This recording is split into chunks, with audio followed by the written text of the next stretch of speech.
Gospel of the Lord. Praise to you, Lord Jesus Christ. My dear brothers and sisters, a blessed morning to everyone. We are now on the 22nd Sunday, 23rd Sunday rather, in the ordinary time. And our gospel reading today is so common because it speaks about discipleship. That we know every day of our life, all the things that we do and all the steps that we make every day of our life should lead us towards God. We are but pilgrims on a pilgrimage to the Father. And we have wonderful readings today.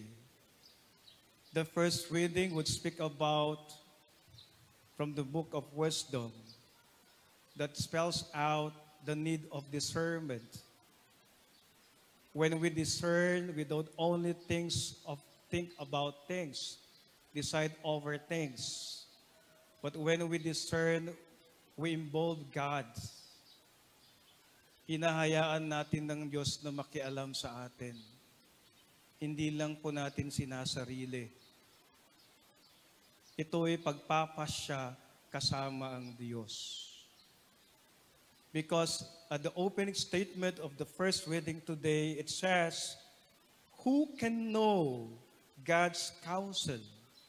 Or who can conceive what the Lord intends? Wala. Sino nga bang nakakaalam sa kalooban ng Diyos? Wala. At sinong nakakaalam kung ano bang kagustuhan ng Diyos? No one knows.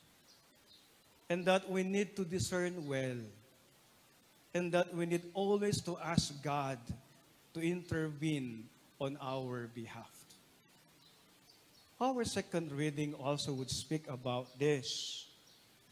That Paul recognizing that is just a prisoner, a servant of our Lord, in which the right attitude in this life, let us always have the servant attitude that is to humble ourselves in all circumstances.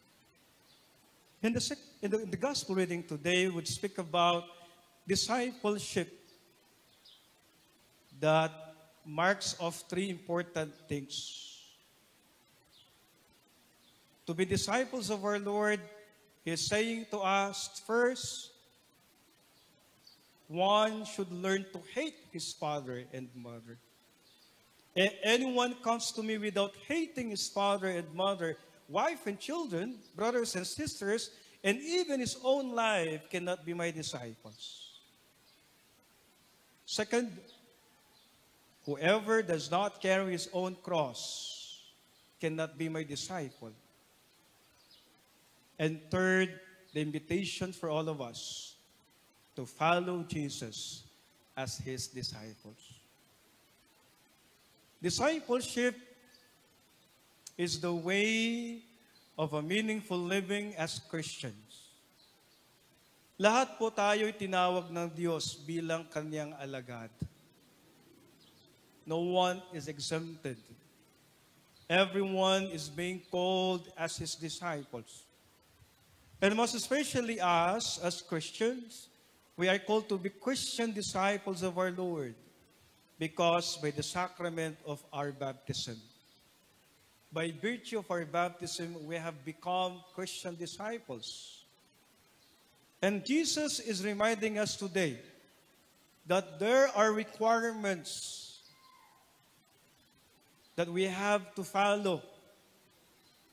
And these requirements are, first, we should hate our father and mother, wife and children, brothers and sisters, and even our own life. And the second thought we may be thinking, is this really the commandment of our Lord or instructions of our Lord Jesus Christ? When we say we hate our family. But there is a deeper meaning of this. When Jesus is telling to us, anyone who would like to be his disciple should hate his family, is telling to us that let us not make our family reasons of compromises. Dahil alam po natin na sa maraming pagkakataon, ang ating pamilya ang nagiging hadlang sa lahat ng pagkakataon. Our Lord Jesus is reminding us that we should not live in compromises. And to follow Jesus, we have to follow Him totally, wholeheartedly, and pure in our intentions. We are very close to our family. That's very Filipino. But Jesus is reminding us that even our family should not be the reason why we compromise the gospel values. Ang sinasabi po ng ating Panginoon sa atin ay, ang ating pagsunod sa Kanya ay buong buo at walang halong pag-aalinlangan. At sana ang ating pagsunod sa ating Panginoong Yesus ay pagsunod ayon sa kalooban at kagustuhan niya. That is why Jesus is not telling to us that we should literally hate our family. But Jesus only reminding us our unity of heart and mind and our single-mindedness to follow Him. Even our family is at stake. Sinasabi ng ating Panginoon, kapag tayo susunod at tutupad sa Kanyang kalooban, dapat buong buo at walang dahilan sa pagsunod sa kalooban ng Diyos. Secondly, our Lord Jesus Christ is reminding us that anyone who would like to be His disciples should always carry his own cross. And this is not literal. Jesus is not telling to us that you have to make your own cross. Siguro, kung may paligsahan ng gawa ng cross, siguro, maraming mananalo dahil lahat tayo may krus sa buhay. Kung sino, siguro paligsahan, kung sino mas mabigat na krus sa buhay, siguro maraming mananalo. Kung siguro may paligsahan kung pinakamaraming krus sa buhay, siguro maraming mananalo.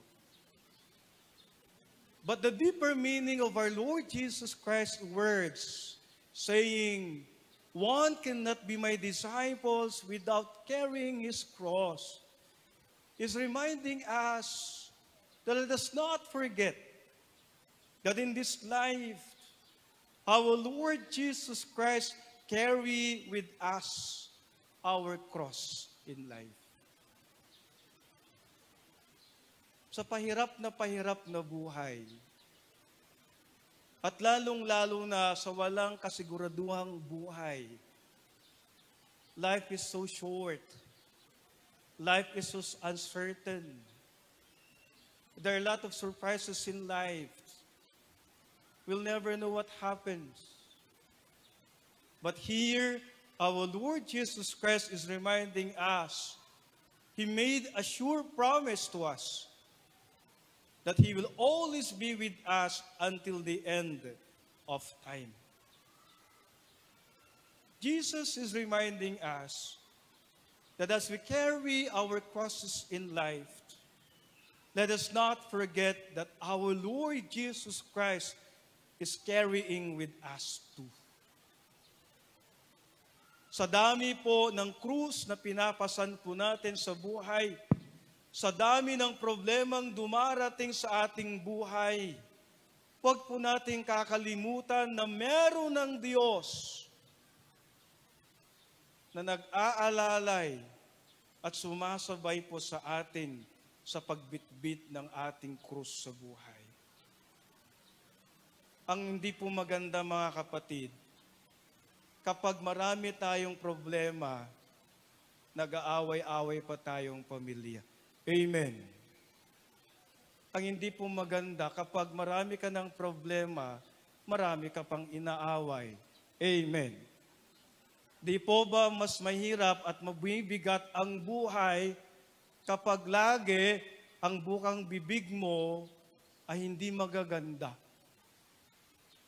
Mas lalong bumibigat ang krus na pasanin kapag hindi po tayo nagtitiwala at nagdarasal sa Diyos.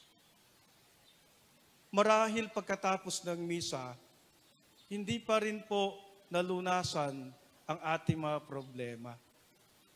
Pag-uwi natin sa bahay, sangkatutak na problema at dun pa rin. Pero alam natin unti-unti sa ating pagdarasal at pagtitiwala sa Diyos, unti-unting lumiliwanag at nauunawaan natin ang magandang plano at kalooban ng Diyos sa atin. When we ask God to carry with us our cross, the heavy becomes lighter. When we ask God to help us in our problems, slowly things are getting clearer than before. And when we ask God to help us all through in our life, unti-unti, nagkakaroon ng kasagutan ang ating mga katanungan pag tayo'y nagdarasal palagi. We always be reminded that the only way to get back on our feet, is to kneel down in prayer. Times that sometimes we forget to pray. Times that we no longer kneel down. Times that we just trust our own capacity. And we have failed to realize that after all, it's only God who can do all things, who strengthens us. That is why, my dear brothers and sisters, when Jesus is telling, carry your cross, He's telling to us that our cross is our sure salvation in life. And lastly, Jesus is reminding us, one cannot be His disciples when we don't carry our cross wholeheartedly, humbly, and lovingly.